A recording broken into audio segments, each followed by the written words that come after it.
Dumelang bagesho, ke season ele ya gore mahodu a ntšhe ka ga maatla kere ke season ele ya gore wa tsa keng ba skeme bana ba batho ditšhelete. So Makhuma le gore founu ya gagwe le ya mmagwe ba e tsenelletše mahodu wa nkwa ba busy ba kgopela batho ditšhelete.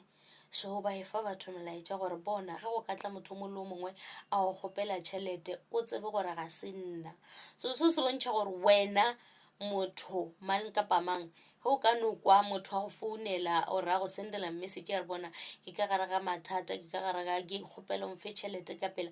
founela motho o ka video call o kgone o bona gore o kaegile gore o nyaka go mo thuša.